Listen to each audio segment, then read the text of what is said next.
New South Wales's new approach to imprisonment is not only effective, it's what other Australian states desperately need. Last week, the Bureau of Crime Statistics and Research reported that intensive correction orders, or ICOs, are effective in reducing the rate of ex-prisoners reoffending. ICOs have been introduced in New South Wales, ACT and Queensland, and are an alternative to imprisoning offenders that would otherwise be spending no more than 2 years in prison. They are punishments that involve performing mandatory tasks like 32 hours of community service a month, drug and alcohol testing, and nighttime curfews, instead of full-time imprisonment, recognising that behavioural change is essential to improving our prison system. And the proof is in the pudding. According to the Bureau, since the New South Wales Government allowed ICOs as a form of punishment in their courts, the rate of reoffences dropped by 31%. With improvements like this, it's about time the other states follow suit to sort out Australia's messy prison system, because it is affecting all Australians. Australia's prison population is the highest it has ever been.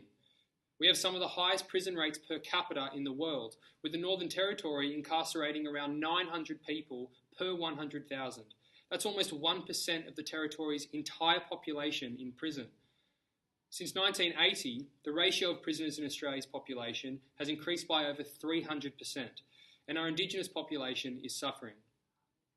Making up 3% of Australia's population, Indigenous Australians account for 27% of Australia's prison population.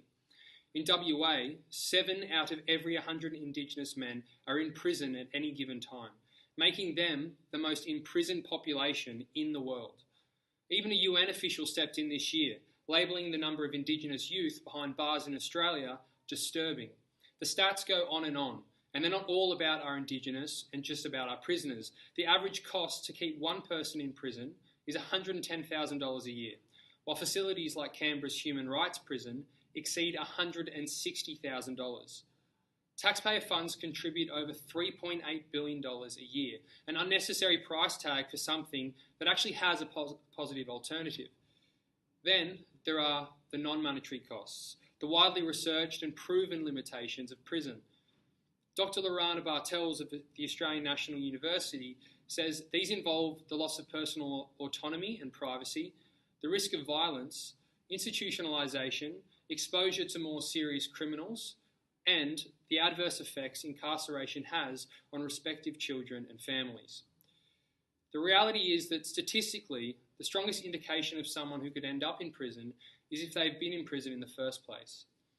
So why are we sending lower level offenders to prison when we know that if we do, they'll be the most likely to return, costing us more money, increasing the risk of more crime on our streets, and destroying the lives of offenders and their families? Nothing is going to miraculously stop the revolving door of our prison system.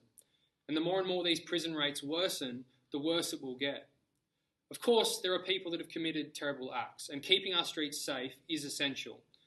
But these programs recognise that. The programs are only imposed on people when a sentence of no more than 2 years would otherwise apply. What we are targeting here is a group of people in prison, or potentially going to prison, whose offences do not threaten the safety of our streets, and whose rehabilitation will benefit every Australian. Crime is not something that is going to go away, and it's certainly not something that is simply fixed. ICOs as alternative punishment to incarceration is a relatively new idea, and granted, there is a lot more work to do before it may be considered a fundamental approach.